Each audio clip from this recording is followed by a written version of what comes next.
Iona members, Hisham told me, speaking about a mosque in a nearby suburb, are not Americans. I mean, even I get scared when I drive by there on Friday. Have you seen what they wear? They dress like Osama bin Laden. They all have those scary beards. At our mosque, we dress like Americans, professional, college-educated Americans. Hisham is a pseudonym for a young would-be spokesman for the American Islamic Community Center. We spoke in the summer of 2015 when the AICC was petitioning the city of Sterling Heights for a zoning variance to allow the congregation to build a new mosque on a piece of land zoned for residential use. What should have been a straightforward vote over a routine zoning variance became a hot-button political issue in Macomb County during the 2015 election season. Despite a long history of discriminatory practices based on racial and religious differences, including against a steady stream of mosque proposals in the cities of Warren and Sterling Heights, the AICC's leaders were caught off guard by the opposition. I too was caught off guard by Hisham's pejorative statements about another local Muslim congregation and his other comments that seemed to frame the AICC members as far superior to the residents in Sterling Heights. "We are Lebanese," he said. "Unlike the rest of Sterling Heights, we are 90% doctors. We are very well educated. We all have college degrees, and most of us have graduate degrees in medicine or engineering." His implication was clearly that once the city's residents knew about the wealth, educational attainments, and professionalism of the congregation, not to mention their Lebanese heritage, they would welcome the AICC with open arms. While Hisham's comments lacked the polities of the mosque's more savvy spokespeople, as I got to know the leaders of the AICC, I was struck by how representative his comments were of the underlying vibe of the congregation. And as I thought about this more and observed the mosque as it entered the headwinds of a Chaldean-led and then Trump-fueled Islamophobic campaign, I came to better understand similar comments I have heard by other Muslim community leaders who also sought to establish mosques in Macomb County as far back as the 1970s, and who faced related forms of racialist, classist, and anti-Muslim resistance. Like cities, suburban spaces are increasingly sites of contest between strangers who encounter one another across lines of difference defined by religion and migration. In Metro Detroit today, the fastest growing populations of immigrants are Muslims, frequently very well educated and professional Muslims who eschew ethnic enclaves in favor of suburban living near work, good schools, or other amenities. This paper traces the efforts of several Muslim communities to establish mosques in the face of stiff opposition in the suburbs of Macomb County, a space defined by white flight and conservative working class outsiderism. Muslim congregations have historically deployed a mix of respectability strategies to overcome this increasingly vituperative resistance.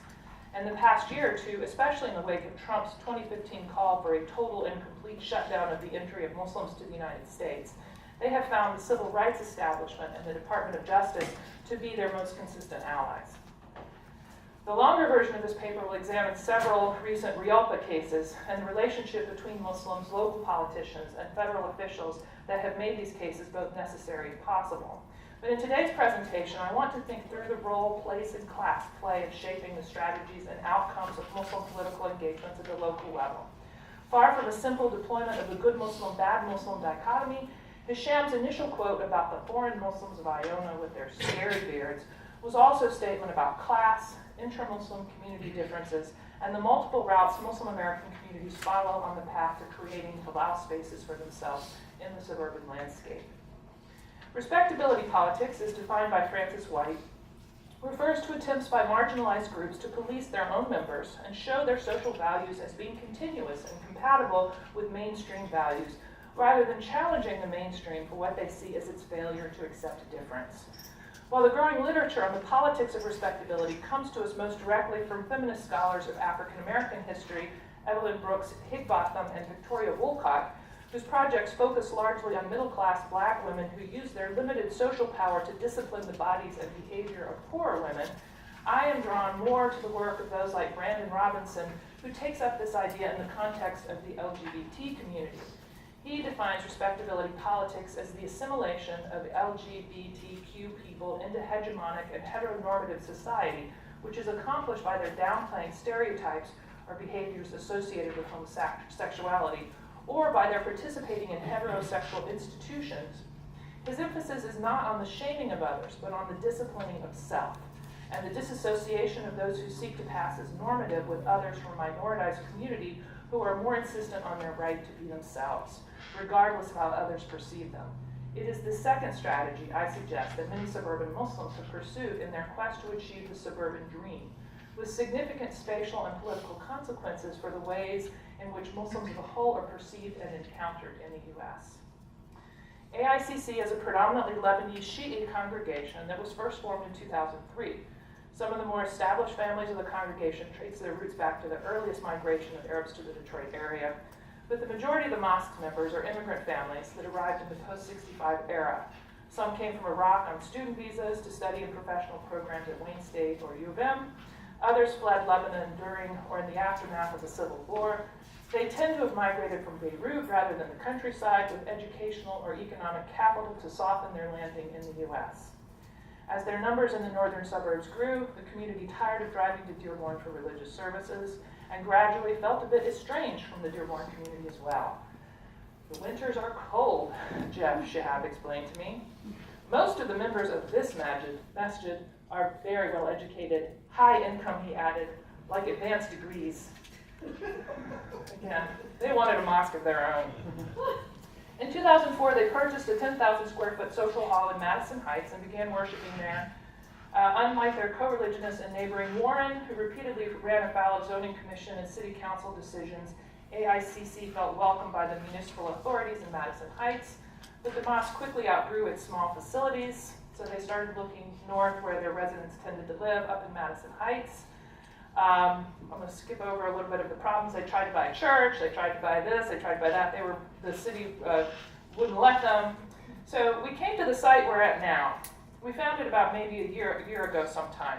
It falls within the zoning guidelines of the city where no exceptions have to be made. Everything was there, the size, the lot. The city had to give us nothing except just give us the approval. So the congregation moved ahead with their plans to build a new mosque on this 5-acre lot on 15 Mile Road. They worked very closely with Donald Mendez, who's the city planner, and with the city attorney. They developed plans for a facility with a gym, a social hall, a daycare, an attractive prayer hall with a large dome, and 30 more parking spaces than the city required. This is a quote again from Mr. Shihab. It was because we were within 100% of the rules. It was difficult because every objection that the city was going to make was taken care of. We've covered everything. We crossed our T's, we dotted our I's, we did our homework. We signed a purchase agreement with the seller. We've done everything so that it was almost impossible for the city to say no. And yet, again, this is a quote from him, maybe 1 week before, I think 9 days or 10 days, you have to give notice and put the public notice sign outside. That's when everything spun out of control. Just crazy. Everything just happened. This thing took a life of its own. For whatever reason, some people do it for political motivations. People decided to do these petitions. Some people had legitimate reasons. Some people just wanted to be entertained. For whatever reason, they all have their own reasons why. Mr. Shihab and the congregation of the AICC found themselves in the center of an international media storm. Part of the reason for the popularity of the news stories can be found in this headline. Proposed mosque in Detroit suburb draws sharp opposition. Members of an Iraqi Christian community are using anti-Muslim rhetoric to stoke fears about a proposed mosque. Yes, it was the Chaldean community that launched a petition against the rezoning request. Many Chaldeans claimed that they would be traumatized to have a mosque in their neighborhood given their experiences of religious discrimination and ethnic cleansing at the hands, most recently, of ISIS. But non-Chaldeans sometimes used much more extreme rhetoric. One man who was challenging the mayor's bid for re-election posted a Facebook comment that read, "If I were mayor, I would approve that mosque. I would get them to build the biggest mosque in America right here in Sterling Heights. I would tell them to fill it up with all the Muslims in this area, and then I would let the State Department know so they could fly a plane into it loaded with explosives." At the first zoning commission meeting to address the mosque petition, Mr. Mindy walked the commission through the mosque plans for the site, making it clear that the building not only complied with all city codes and requirements, but exceeded their standards on all accounts. He also made it clear to the commission that the request by the mosque for the variance was standard practice for the city, and that any objections to the plan would surely run afoul of the Religious Land Use and Institutionalized Persons Act of 2000, which is what I refer to as REALPA. He repeatedly cautioned the commissioners about their questions and suggestions when these implied that the mosque petition was being treated differently than recent requests made by Christian congregations for similar variants. But in the public comment session of the program, 50 people spoke in opposition to the mosque, 7 people spoke in favor of the mosque. They said things like, the opposition people, remember 9/11. One person said, I would like to appeal to this commission to deny the building of the mosque on the basis that, and they were not allowed to use ethnic slurs, they would be sanctioned for doing so. I will not use ethnic slurs or racial or any other forms, but you do not say anything about politics. If I was going to go to Iran and appeal to them to build a Christian church, they would all say no. I expect this commission to say no.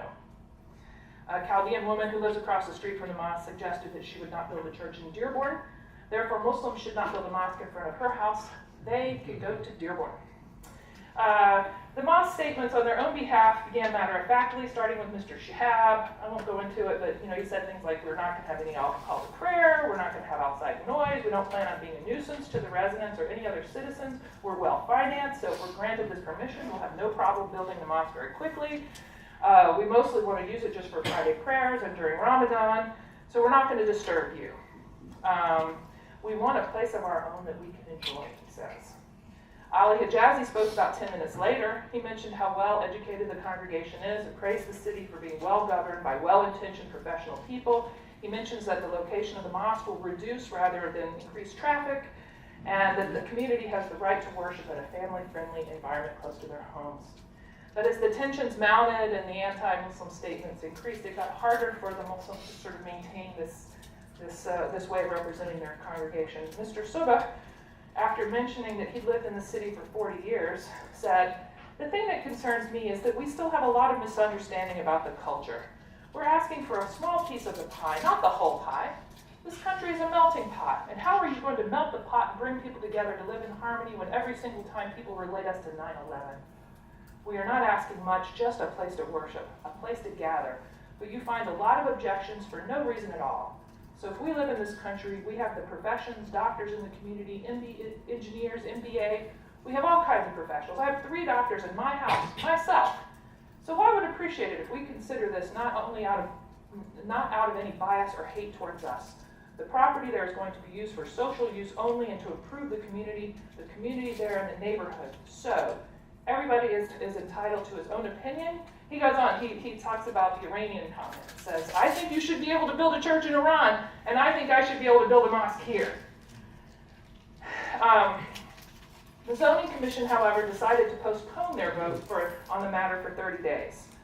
Commissioner Stefano Militello, at least, was against this postponement, stating the obvious, that if this was a Catholic church, we would not be doing this. The meeting that was held a month later, which was attended by such a large overflow crowd that roughly 400 people watched and waited outside in the parking lot to hear the commissioner's verdict. At this meeting, comments like Mr. Soba's were not allowed, which is fortunate because they would have been met with loud boos and jeering. I first interviewed several members of the mosque's board in the hiatus between these 2 meetings, and I was curious about the fact that despite the big media campaign, I was not hearing from them in the media. So here's Mr. Shihab again. It's amazing how this thing has taken on a life of its own. We just followed normal procedure with all the applications, submitted site plans, waited for our time for the city and the planning commission, and before you know it, they asked to postpone it. Demonstrations, petitions, then we just sit back and wait. Opposition. We haven't done any public position whatsoever. We haven't said anything to the media since the city council. Since the planning commission asked for a 1-month delay, we haven't said anything official because no matter what we say, it's gonna. And then I say, be used against you? And he says, be used against us. So I suggested that the group reach out to CARE, and I gave him some examples of opportunities when CARE Michigan, a civil rights organization, had intervened on behalf of neighboring mosques and how well that had gone for the mosques. Mr. Hisham, the young man, had told me, he had explained why they didn't want to work with CARE because he said, we don't work with them because they're associated, with terrorism.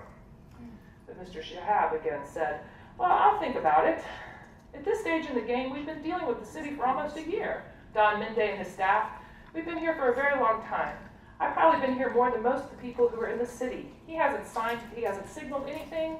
the staff, the city council, the zoning board, even the slightest hint that they're going to reject us. And they've been very cooperative in working with us. They were actually almost coaching us to get this done. Coaching us. Do it this way, turn it that way, do this. You go in front of a client and get them, instead of going into the city council, do it this way, okay? We're following their steps, step by step. To bring in all these people. It's like, why do you want to bring in these people? We're telling you what to do. Why do you want to make it bigger than it is? And then he says, all this publicity is not from the city's end. It's not from the planning commission's end. It's not from our end. Why should we bring in an arsenal of people to stir the pot even more? It's strategy. We're not going to sit there and provoke anybody. We're not going to have CARE bombard these people or these organizations, put pressure on them. They haven't given us a reason to sit there and do that, so why start something? That's what he said. So, in conclusion, Mr. Shihab is correct to point out that his silence was part of a strategy, a respectability strategy. Play by the rules and the rules will work for you. Don't call attention to yourself. Emphasize your shared values and compatibility with the larger society. When the zoning commissioners ask you to make your mosque look less Middle Eastern, assure them that you will look into this. In this model, to insist on one's right as a religious minority is to call oneself out as a minority, as another. It is to acknowledge the open hostility that has forced the congregation to seek police protection for their families and to ship the woman whose property they were in the process of buying, a home she'd lived in for over 60 years, up north for several weeks in order to protect her from her neighbors. Earlier mosque communities facing much weaker opposition than that faced by the AICC were so discouraged by the anti-Muslim sentiment and racism they encountered in Macomb County in the 70s and 80s that they built mosques far out in the farmland beyond the suburbs, or worshipped quietly in one another's homes rather than confront such opposition, or invested in mosques in Detroit and commuted back and forth with their families. All of these strategies wound up accommodating anti-Muslim activists rather than challenging them. The AICC, because of the heavy media coverage of their case, was not able to slink away quietly into the night. After their plans were rejected unanimously at the second zoning commission meeting by a commission that didn't even debate the matter in public, the board reconvened and continued to pursue their strategy of quiet behind-the-scenes lobbying and architectural tinkering. They hoped that once the city and mayoral elections were over, the city would reconsider the vote. Instead, the U.S. Attorney for Eastern Michigan began to build a case on behalf of the mosque. She spent a year collecting evidence of discrimination, which was easy to assemble given the public comments made by the mayor and city council members. The Department of Justice case was announced on December 15, 2016, shortly after Donald Trump's election to the presidency, and roughly a year after he first announced his Muslim bar. The case was settled just a week before Barbara McQuaid was asked to step down from her position as U.S. Attorney. I haven't yet followed up with Mr. Shihab and the mosque's board to find out how they might feel about their eventual vindication or the reality of having the Civil Rights Division of the U.S. government come to their aid. The consequences of the reluctance of the AICC board to defend their rights rather than their dignity is a significant one for the Muslim community as a whole. It makes the presence of the community as a whole less visible, which encourages city and county residents to misidentify Muslims and to think of Muslims as outsiders rather than their neighbors. While the Chaldean community in Sterling Heights has opened scores of ethnically identifiable businesses, giving the city a recognizable Middle Eastern feel, the Muslim community there is simply not visible. AICC's facility in Madison Heights has been vandalized on several occasions, robbed, and otherwise broken into. The congregation did not report these incidents to the media or the local police or to CARE. The city is busy with bigger, more important crimes and matters, I was told. By contrast, the visibility of Iona's struggles, the mosque with the bearded guys, and the extent to which they received the support of their neighbors and claimed public space in Warren as legitimately Muslim space has encouraged an ethno-religious marketplace to spring up around their mosque, a Allow marketplace. New mosques are following Iona's movement into the community. There are now 4 mosques in Warren, where in 2005 there were effectively none. New mosques are opening in Madison Heights, and soon will open at Sterling Heights as well. Rights politics manages to support this kind of visibility and the kinds of social, political, and even market forces that shore it up. Respectability politics, quite simply, do not. My final question has to do with the Department of Justice itself. It is unclear if the new U.S. Attorney for Eastern Michigan, whose appointment has not yet been announced, will be encouraged to pursue cases like the ones described here? Or will the office return to the pattern of engaging with the Muslim community primarily through the lens of terrorism and the security state? Under President Bush, the U.S. Attorney's Office was better known for its reliance on secret evidence when pursuing would-be terror suspects than for its civil rights arm. CARE, the ACLU, and other civil rights organizations may find themselves as the sole defenders of the rights of Muslim Americans in the coming period when the government once again as their primary adversary. Thank you.